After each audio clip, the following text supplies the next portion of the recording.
If you were with us yesterday, you know that I went off on a tangent. I was watching Jerry Maguire, and then I started to wonder as I'm watching the movie, why did Jerry have to get fired there? Now, the mission statement, I get it, less clients, less money.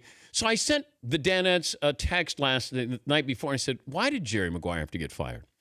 And then they didn't say anything, and then they said, let's discuss it on the show. And then all of a sudden, Fritzy started reaching out to some people who were in the movie, including the great Cameron Crowe, who wrote the movie, writer, producer, director. Cameron, I don't know if it came out of nowhere since it's been out for 20 years, but that's why we reached out to you. So thanks for joining us. My pleasure, Dan. Here to serve, my friend. Okay. What's the number one question you get about Jerry Maguire 20 years later? A lot of what was Tom Cruise like, and a lot of, show me the money questions and stuff like that. I'm just glad that people are still kind of psyched about the movie. I just saw it on the big screen again the other day for the first time in a long time. So I'm fresh. I'm fresh on Jerry Maguire. What do we not know about the casting there? Tell me something about who you went for, and having Tom Cruise sign on had to be huge. But how was the casting of that movie? It was originally written with Tom Hanks in mind, and by the time it was, it had arrived at the point where he had to say yes, he would do it. I had this. He read the script, and I had this wonderful conversation with Tom Hanks, and people were waiting in the next room for the answer. And Tom Hanks was so complimentary and so great, and said, I'd love to do this, but I'm doing that thing you do, and I should be doing that instead of this movie, but good luck. I was so, high on the Tom Hanks personality, charisma, that I walked into the next room, and I was like, I just had the greatest conversation with Tom Hanks. And they said, is he in or out? And I said, no, he's not doing it, but he's so great. They're like, okay, who's next? And I frankly always had Tom Cruise in my mind as in case Tom Hanks fell out, which was always going to be a possibility. And we sent it to Tom, and Tom instantly read it and called and said, I'm a sports guy. I love this. How about if I fly to you and read it for you, and you tell me if I'm right for it, which was amazing. So he's basically saying, I'll audition the part for you. You tell me if you want to hire me. So from that moment on, he was connected. How important is Renee Zellweger not really being on the national landscape there, that to sort of play the role of Dorothy, the accountant, who just sort of floats into his life, and then you realize how important she is, but we didn't know who she was. How important is that for that role? It's a great question, and it's so cool that she was kind of an unknown person, because it helped Tom be Jerry Maguire instead of like a Tom Cruise character in a movie filled with people you know. It was kind of like a guy filled, surrounded with new faces. And so Renee came in a couple of times, and then she came in once when Tom was there, and they had instant chemistry. Like, Dan, instant. And so we knew this was the right track to be on. And she was a little nervous because it was her first big movie, but I think all of that worked for the character. And I loved Bonnie Hunt. I thought that she was just so sneaky great in there. And also Jay Mohr, I felt like Jay Mohr was playing Jay Mohr as Bob Sugar. Is that the role that you saw for Jay Mohr? Jay Mohr first came in for a couple other parts. One of them was for Cush, I believe, which didn't feel right, but he was always funny, and we tried him out for Bob Sugar, and he was an assassin in that part. There's a thing on the Blu-ray where you see like an 8-minute take where he's just taking phone calls, tearing Jerry Maguire apart to his clients. It's fantastic. But also the firing scene, though, Cameron. Yeah. Jay told us that when I think Cruz paused for like 15 or 20 seconds, and then that's where Jay says, say something, this is real, Jerry.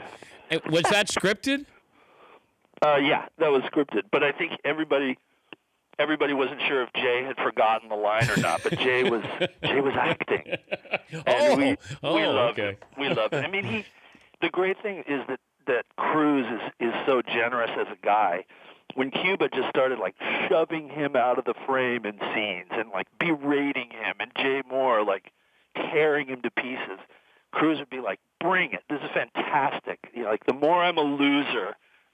this movie is going to be. And it was great. I got to tell you one thing, Dan. Okay. I'm very proud of Glenn Frey playing Dennis Wilburn in the movie.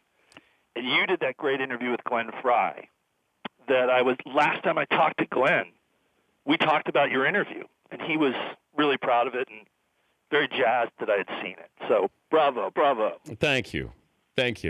We love Glenn Frey. When he came into the room and in our New York man cave, like he knew the show, knew the Danettes, and just like it was just different. When certain guys come in the room, Glenn Frey walks into the room, and you go, "Damn, that's Glenn Frey of the Eagles walking into the room." And couldn't have been nicer. When I'm watching the movie the other night, I see Jan Wenner up there, who is the creator of Rolling Stone magazine. Mm-hmm. What made you cast Jan Wenner in there? I always loved that Jan, as the head of Rolling Stone, he inspired both loyal and ferocious play among his people.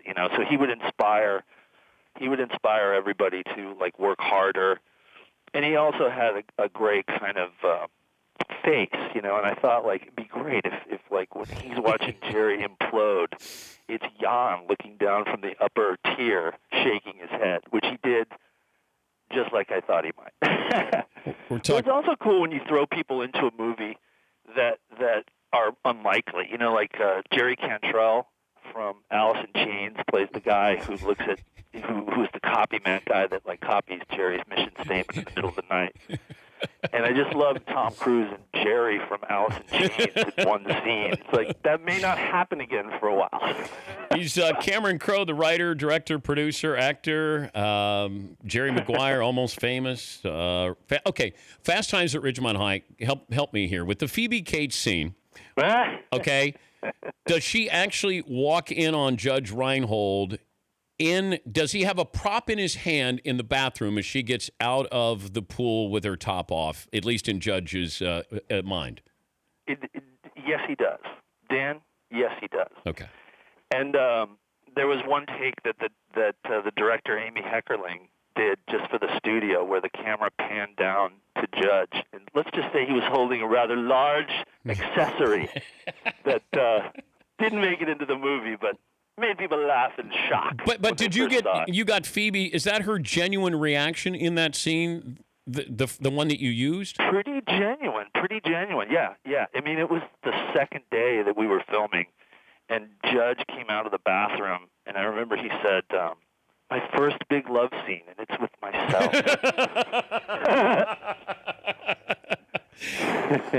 How true is Almost Famous to your life? It was 90%, 99%, pretty much. And the band you were following? That's my mom, in almost every way, except she says my mom says I would never be barefoot in the house. Everything else is accurate. And the band that you followed was? Well, that's a combination. That's a combination probably of Led Zeppelin, Lynyrd Skynyrd, the Eagles, and Neil Young. And it's actually Glenn who said to me when I was writing about the Eagles, your fan, Mr. Frey, who said, just make us look cool. And how old are you at the time? 16. What do you remember about Zeppelin? The greatest shows, probably still, that I've ever seen. Although my Morning Jacket have done shows that are as kind of inspiring and unplanned improv type stuff. My Morning Jacket's always been really good. But Zeppelin in the day, they never put out ads. There was never any indication they were going to be in your town except if you were a fan and you knew. And so those shows, obviously with no video assist or any big, huge light shows, they would just play. And sometimes, Jimmy Page would go off and do a 45-minute version of Dazed and Confused. And you just go, every show as a fan, is different. And Pearl Jam does that too. There's no planned set list night to night. So you're always going to be surprised. But Zeppelin was very, dark, exciting, and very vibey. a wonderful experience. Yeah, I saw Zeppelin in the 70s, and I remember when John Bonham did like his solo on Moby Dick, and then I didn't get it at the time. Like, oh damn, here's 27 minutes I'm not going to get back. Well, the guys needed a break. Yes. Plant had to make sure his jeans were even tighter. But watching them, I mean, it wasn't a stage show. Whereas I went to see Pink Floyd when they did the Animals tour, and all of a sudden you got these dirigibles, you got these animals floating around, right? And I went, oh my God, this is sensory over. That's the first concert I remember I went to, but I went, oh my God. And I saw the Stones when they had the phallic come out of the stage when Jagger was dressed as the Philadelphia Eagle. That was another one where I went, oh my God, this is a little bit different than seeing Zeppelin or Aerosmith. Well, it's when it started to become more of an entertainment experience, right, as opposed to an actual concert. And, both are great. But Zeppelin, I know, are always very much about their performance. And if you were there, it was like you were sharing some private thing that happened between fans and the band. And they were, at that time when you saw them in the 70s and stuff, they were not Zeppelin as the beloved Led Zeppelin that they are today. They were kind of the bad boys. Everybody was talking more about the Rolling Stones. But quietly, Led Zeppelin was out there destroying audiences for years, and then, of course, ascended to the place they are now. In Say Anything, when you used the song In Your Eyes, was there another? That was the only song you had when Cusack's holding up his boombox? Yeah. That's that song you had in mind when you put that scene together? No, not at all. In fact, that was a scene that was not working at all. John Cusack is a big fan of the band, and me too, the band Fishbone. So Cusack is actually playing this song "Boning in the Boneyard" by Fishbone as we're filming it. Not as romantic, though. Yeah, and when we looked at it in the editing room, it's like, wow, it's this powerful romantic scene, but he looks like he's a stalker playing Fishbone outside of her house. It's just like a little bit, off. And every song we tried didn't work. It was just kind of ridiculous. And we even had some songwriters come in and write a song, and that was not work. It was just like, listen to me outside your window. We're like, no, that's not working. And I was driving to the editing room one day, and I had this playlist of stuff from my wedding, and In Your Eyes was on it. And In Your Eyes came on in my car, and it's like, wait a minute. All these lyrics sound like the scene. Oh, my God. So I raced into the editing room. We tried it, and it was the song we needed to use. And then there was a huge kind of scary negotiation to get the song because Peter Gabriel originally didn't want to have it used in any movie, and that was its own little battle. But once everything straightened out, we were so grateful because that's the only song that worked in that scene. Let me go back to Jerry Maguire because you bring up music. He just comes back from talking to Cush, and he's got the #1 draft pick. He's in the car. He's pressing the buttons. He's got different songs. But he all of a sudden decides to stay on Free Fallin' and consciously and subconsciously doesn't realize he is free falling or about to be. Look at you, Dan. Look at this. This is deep tissue stuff. I love this. I got a lot of free time, Cameron. A lot of free time. So I feel like that song was really the message that was being sent to Jerry Maguire, but Jerry Maguire wasn't really hearing the message. You are correct. That. My dream was that you would one day feel that, and you're actually the first person to say that. But that was the plan. The other joke was that there are so many songs by the Rolling Stones where you don't really know the lyrics, but you think you can sing along, and the song "Bitch" by the Rolling Stones comes on before it, and it's like feeling. It's like, and Jerry just needs something he knows the words to, and it happens to be Free Fallin'. I loved it. The other thing I thought is what's the one thing you have to be able to capture when you do a teen movie? Or younger movie. What is the one thing that has to be, aside from being authentic, but for teens to buy into a teen movie? I think to not be making it so that teens will buy into a teen movie. I think it has to be a story that's authentic and that you feel. It's when people say, I'm going to do a teen movie, that you fail, I think. Like this year or last year, Edge of 17 came out. I love that movie. Yeah, I loved Edge of 17. Edge of 17 is a movie where they're not making a genre kind of movie or deigning to make a movie for young people. It's about, young characters who are going through real stuff, and that's always the best. And, of course, it's like if it aches, that's great. I thought Haley was great, and Woody in there. Woody Harrelson, fantastic. Yeah. Okay, the Danettes have. Do we have enough time? Do you have enough time, Cameron, that I can get my guys to have one question for you? Absolutely. Okay. All right. Paulie, I'll start with you. Fast Times at Ridgemont High. Was Jeff Spicoli, Sean Penn, was that automatic, or were other people involved for that role? Automatic. He came in and said, I can't even believe this happened. He came in. We said, okay, do the part. He said, I'm not going to do the part. We're like, well, you came in to audition. He said, I know how to do this part. I know this character. If you want to see it, hire me. And he had done nothing that we'd seen. We heard he was in a movie called Bad Boys and was good. And I can't believe it. Like, he left the room and we just said, let's hire him, which is unbelievable. And I tried to get him to say, like, to me, I thought, like, if he doesn't say you right, we're dead.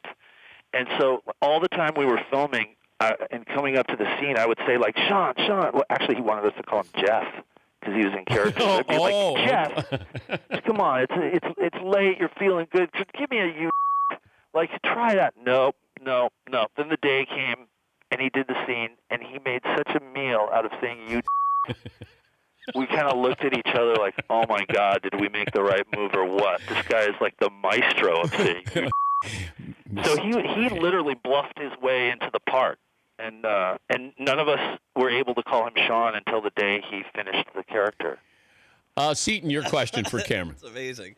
Yeah, our nickname for him was Sean De Niro because he was so much a character with no portfolio. I'm in character here, Mr. Hand. We're like, who are you? We're eating out of your hand with crumbs, and it's like, who are you? Seton? What is the one story you want to tell but haven't quite been able to figure it out yet? Sort of like a white whale, your white whale, if you have one. Oh, wow. Well, it's actually a script I'm finishing right now, which I'd love to tell you what it is. Uh-oh. Maybe I can call back soon and tell you. But it's kind of been a dream project for me for a long time. So there's that. But I don't know. I just like to keep telling different kinds of stories. And you're not a sequel guy. I'm not a sequel guy. I like that about you. Thank you, Dan. Yeah. Among things. It's hard to recapture whatever it is, I thought J.J. Abrams did a really good job, like, doing his Star Wars turn, but generally it's pretty hard to kind of reunite people and have the same effect. Pretty rare. And it can retroactively destroy what you loved about the original, so sometimes you just have to walk away. We appreciate you spending time, Cameron. I'm sure the call came out of nowhere. Like, wait, what? Did somebody die? Why am I getting a phone call to be on to talk about Jerry Maguire? No, I heard about it, and I was like, Dan interviewed Glenn, and Glenn is, Dan's part of the DNA of Jerry Maguire by proxy? By proxy with Glenn, and I just thought it'd be awesome. Cool to be a part of the fine tradition, my friend.